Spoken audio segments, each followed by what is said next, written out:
नमस्कार, फिर पैसा बोलता है में आपका स्वागत है। मैं आनंद श्रीनिवासन। आपका सवाल का जवाब देने का समय है।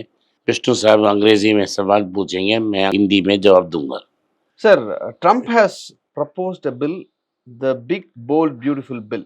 So, what is your opinion on that? And 5% tax on the remittance from America. पहला सवाल मैं बिग ब्यूटीफुल टैक्स के बारे में बोल दूंगा, बिग ब्यूटीफुल बिल के बारे में। ये सरासर बकवास है। इस बिल से क्या होगा कि अमेरिका की टैक्स कट्स ज़्यादा हो जाएंगे, अमीरों के लिए टैक्स कट्स मिलेगा और जो स्पेंडिंग है वो आउट ऑफ कंट्रोल रहेगा। तो इसके साथ फिस्कल डेफिसिट बढ़ेगा और अमेरिका फिर से और बिग बड़ा बारोवर बन जाएगा। तो ये बोल रहे हैं कि नहीं होगा, लेकिन लोग ने कैलकुलेट कर कर सीधा बोल दिया है। बॉन्ड मार्केट ट्रम्प को बिलीव नहीं करती है, अदर प्रोजेक्शंस को बिलीव कर रही है। 30 ईयर बॉन्ड इंडेक्स 5% ब्रीच कर चुकी है और 30 साल का बॉन्ड तो 5 ब्रीच कर चुकी है और जो 20 साल का है वो 5 ब्रीच कर चुकी है। 10 ईयर यील्ड 4.6 तक पहुंच गई है, एक समय 4.67 में था। तो इसका मतलब हमारे लिए क्या है? भारत के लिए ये है कि भारत से डॉलर बाहर जाएगा और लगातार जाएगा, जैसा एक 15-20 दिन से जा रहा है बॉन्ड मार्केट से, पिछले 2-3 दिनों से इक्विटी मार्केट से भी जा रहा है। तो और इन्वेस्टमेंट्स नहीं आएंगे और अमेरिका से कैश सकिंग होगा, वही होने वाला है। इसका मतलब है कि रुपया में प्रेशर होगा।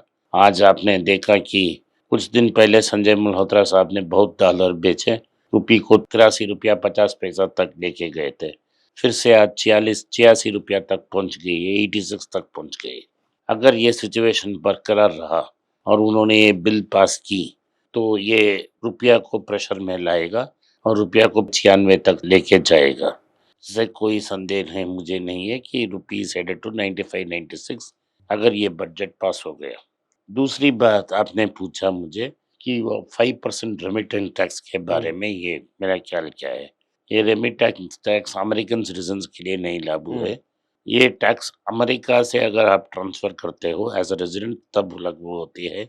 H1B और ग्रीन कार्ड होल्डर्स को ये टैक्स लगेगा अगर अपने देश को पैसा वापस भेज रहे हैं।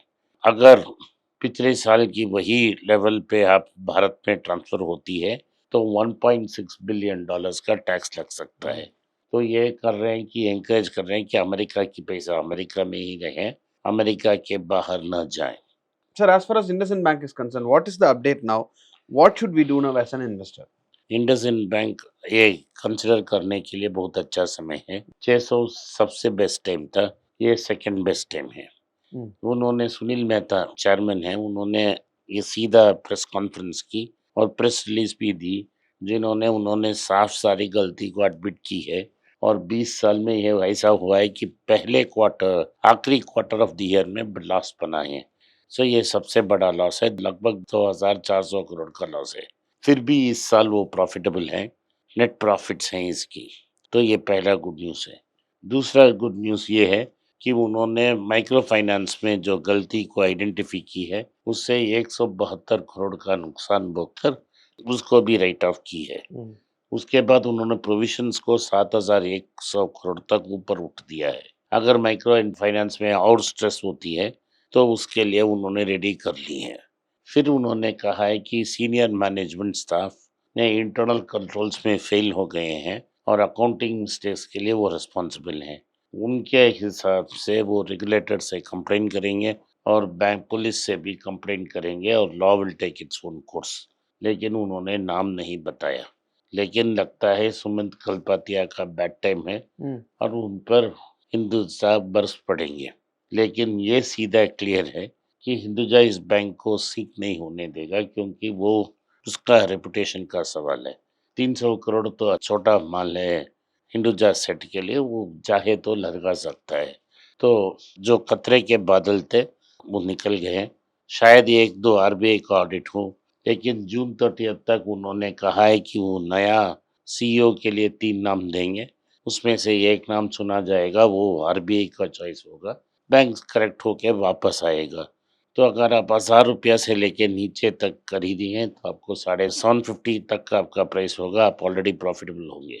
लेकिन अगर आपने 1000 में खरीदना शुरू किया और 900 आपका एवरेज है, फिर से 1200 तक जा सकता है, बुक की लेवल तक जा सकती है और ये प्रॉफिटेबल हो जाएगा। Okay. Sir, IDFC First Bank shareholders have rejected Warburg Pincus board seat approval. Will this affect the 7,500 crore amount to be invested in IDFC First Bank? मेरे समझ तक ये अपसेट नहीं होगा, वार्नबर्ग पिंकस पैसा लगाएगी। वार्नबर्ग पिंकस और वैद्यनाथन का पुराना रिश्ता है, सो फिर से बैक कर रही है। एक बोर्ड सीट तो एक्स्ट्रा था, वो न मिलने से कुछ नहीं होगा, कुछ दिन के बाद ये फिर से कोशिश करेंगे। इसमें क्या था कि इंस्टीट्यूशनल इन्वेस्टर्स ने इसको ब्लॉक कर ली, 51 to 49 उन्होंने वोट दी थी, 49 फॉर 51 अगेंस्ट, और रिटेल शेयर होल्डिंग ने 99% अप्रूवल दे दी। तो जो मिस हो गया वो रहा, इंस्टीट्यूशनल इन्वेस्टर्स ने बेल्टी मार ली, तो वो 65% तक उनका अप्रूवल मिलना था, लेकिन क्योंकि ये स्पेशल रेजोल्यूशन है, उनको 75% तक का चाहिए था, वो नहीं मिला। ये बेसिकली वैद्यनाथन और उनकी जो इंस्टीट्यूशनल इन्वेस्टर्स, उनका रिलेशनशिप का कुछ वीकनेस बता रही है, लेकिन लॉन्ग टर्म में ये अच्छा बेट है और कोई प्रॉब्लम मुझे दिख नहीं रहा है। Okay. So Moody has downgraded America's credit rating. What will be the effect of this? मैंने पहला क्वेश्चन आपने ही पूछा था, फिर से मैं दोहराऊंगा कि रुपया का दाम नीचे गिरेगा, डॉलर भारत से बाहर जाएगा। सो क्योंकि हमारा एक्सपोर्ट्स बहुत कम है इंपोर्ट्स के हिसाब से, सो डॉलर पे सॉलिड, रुपया में सॉलिड प्रेशर होगा। और जो जिन्होंने रुपया में क्रेडिट कर्ज लिया है, उन पे तो प्रेशर होगा ही होगा। Okay. Sir, the Indian government is planning to divest additional 6.5% in LIC.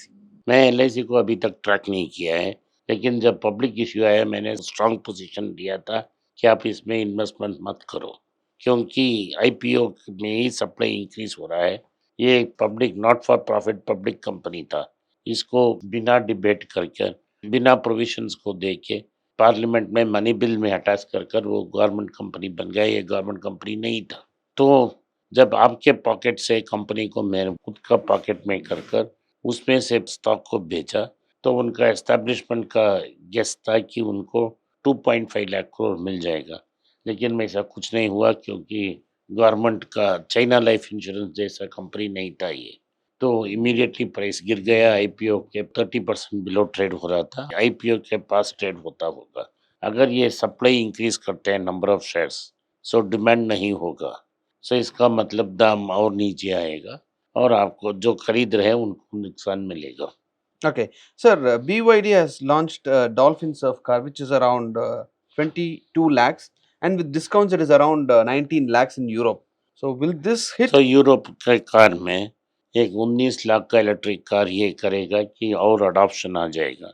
अभी अर्ली अडॉप्टर्स अडॉप्ट किए हैं और उनके बाद जो अडॉप्टर्स आने थे वो नहीं आ रहे हैं, क्योंकि cost of car is high और लोग के पास अनकॉन्शियस फियर है कि ये लॉन्ग डिस्टेंस में नहीं चलेगा। तो इस दोनों को कॉन्कर करने के लिए उन्होंने करेक्ट प्राइस पॉइंट में इसको लॉन्च किया है। अगर भारत में 10 या 15 लाख में 10-15 मॉडल आ जाए और वो सब सक्सेसफुल हो, तो नीडल शिफ्ट हो सकता है। लेकिन जैसा होंडा ने किया है, उन्होंने सोचा है कि अभी 2030 तक नीडल इलेक्ट्रिक नहीं जाएगा, तो होंडा को सर्वाइव करने के लिए हाइब्रिड कार्स चाहिए। होंडा और टोयोटा का ये कॉल है कि ईवी का अडॉप्शन 2030 तक जाएगा। मुझे पता नहीं कहाँ जा रहा है, लेकिन मुझे पता है कि स्कूटर्स में और थ्री व्हीलर्स में बहुत जल्दी हो जाएगा। जब सरकार परमिशन देगी कि इलेक्ट्रिक ऑटो पैसेंजर ऑटो को ले सकती है, तो येलो ऑटो जो हमारे यूज हैं, येलो काले ऑटो, वो सब मर जाएंगे। Okay, sir. These were the questions. So, thank you for your answers for it. आपने इस पॉडकास्ट को सुना, इसके लिए मैं आपका आभारी हूँ। हो सके तो वीडियो को लाइक कीजिए, चैनल को सब्सक्राइब कीजिए और बेल नोटिफिकेशन दबाएं। इस वीडियो को अपने दोस्त और रिश्तेदार के पास भेजें और उनको देखने के आग्रह करें। नमस्कार, धन्यवाद, जय हिंद।